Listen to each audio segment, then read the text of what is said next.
Kai konstatuojam savo faktą, aš esu sėkmingas žmogus, gyvenimas pradeda tikrinti ir atspindėti. Tai gali iškilti tokių situacijų, kurios tiesiog patikrins, ar tikrai sako tiesą. Kai duodam šitą tokį aiškę komandą, kur tiksliai išjaučiam, aš esu toks ir taškas, kitaip net nėra. Čia nėra apie afirmacijas, kur aš sėkmingas, bet viduje jaučiuosi nesėkmingas. Čia yra aš esu sėkmingas žmogus ir tada kas kyla iš vidaus. Pyktis, gal nepasitenkinimas, sakymas, kad ne, tu toks nesi ir taip toliau. Ir kai mes pasakom šitą sakinį, gyvenimas pradeda taip rodyti. Tai pavyzdžiui, aš gyvenu gausoje. Ir esu girdėjus tokių pavyzdžių, kai žmonės taip savo pasako, tada pradeda tikrinti, ar tu tikrai gyveni gausoje, ar tu tikrai pasitiki tuo Dievu, ar tu čia jau tikrai jau eini iš naujo to, tarsi naujos perspektyvos, ar dar vis gyveni senoj. Tai su šito pavyzdžiu viena moteris dalinosi, kad tiesiog jau priėmė tą gausos mąstymą ir jai tiesiog reikėjo sumokėti kažkokiam viešbučiui didelę sumą pinigų, todėl nes jinai ten pilnai nepaskaitė ir kažkas ten įvyko. Ir atrodo, toksai, tai palauk, tai kaip čia veikia šitas žaidimas. Tai aš pasakiau, kad gyvenu gausos sąmoniai, kad pasitikiu, kad pinigų visada užteks ir iš manęs paima ir atima tos pinigus. Kaip čia taip gaunasi? Tai čia gaunasi iš tos pusės, kad jeigu konstatavot faktą, kad gyvenant gausoj ir kad pasitikit visata, pasauliu, kad jums atneš pinigų, Dievas sako, gerai, patikrinam, ar tikrai pasitikė, ar tikrai čia jau yra tas, ką tu atspindi. Tiksliau, mums atspindi, ar tai jau tikrai yra tikra. Ir iš kitos pusės aiškinant, tai kai mes konstatuojam šitą faktą, viduje dar yra dvi pusės. Yra ta jau nauja pusė, kur tikrai jau konstatavo faktą, ir yra antroji pusė. Tai tokie patikrinimai mums patiems leidžia pasimatuoti, ar aš tikrai jau gyvenu toj gausos sąmoniai.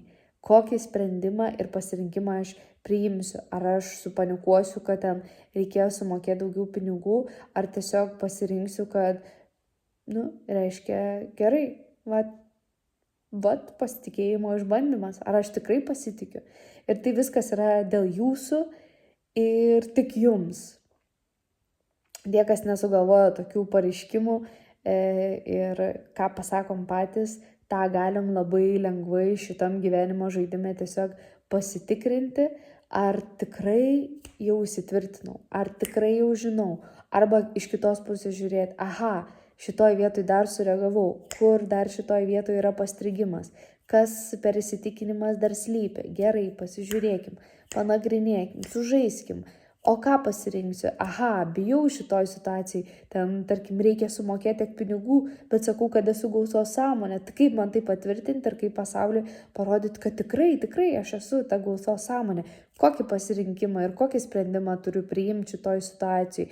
Ar aš, nežinau, verksiu 3 dienas ir sakysiu, o Dieve, čia iš manęs ten tos pinigus paėmė ir taip toliau, koks aš nuskriaustas? Ar aš kaip tik eisiu tą gausos sąmonę ir, gerai, išbandymą, žiūrim, kaip tokių visokių prisigalvojam tada dalykų ir nuolat renkamės, kaip aš reaguoju. Ir kas nuo to keičiasi?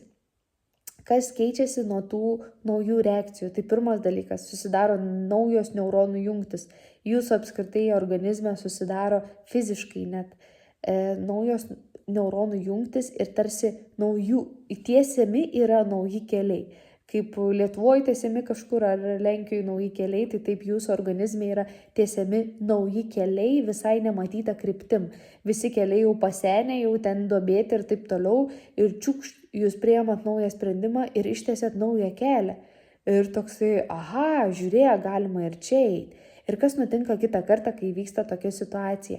Gali vis dar iškilti ten panašus ten mąstymas, organizmo reakcija, ten susispausti, išsigąsti, ten, o Dieve kaip. Bet kas įvyks tuo atveju, kad šita reakcija bus trumpesnė, jūs greičiau sąmoningai pagausit save ir ne, aš renkuosi kitur.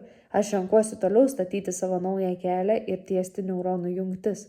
Ir ateis toks momentas, kai šitos situacijos vis dar vyksta ir jūs taip, aš žinau, kaip elgtis. Aš jau pažįstu. Aš jau žinau, kaip rinktis. Aš renkuosi tą naują, švarų, gražų, išasfaltuotą kelią ir važiuoju juo su savo visiškai nauja sąmonė. Tai šitos komandos organizmui ir apskritai mąstymui savo, tai ir yra tam, kad tiestumėm visiškai naują kelią. Ir kai užduodam Dievui toną, kad Dieve, šiuo metu aš esu ir gyvenu iš gausos sąmonės, Dievas sako, gerai, važiuojam ir darom, tiesiam neuronų jungtis, renkamės visiškai naujus sprendimus. Ir kas gražiausia šitoje situacijoje, kad jūs esat vairuotojas. Jūs esat vairuotojas ir jūs pasirinksite, kuriuo keliu važiuoti. Ar naujai išasfaltuotų, ar dar norėsit padardėti per tas duobes va šitaip. Ir viskas gerai.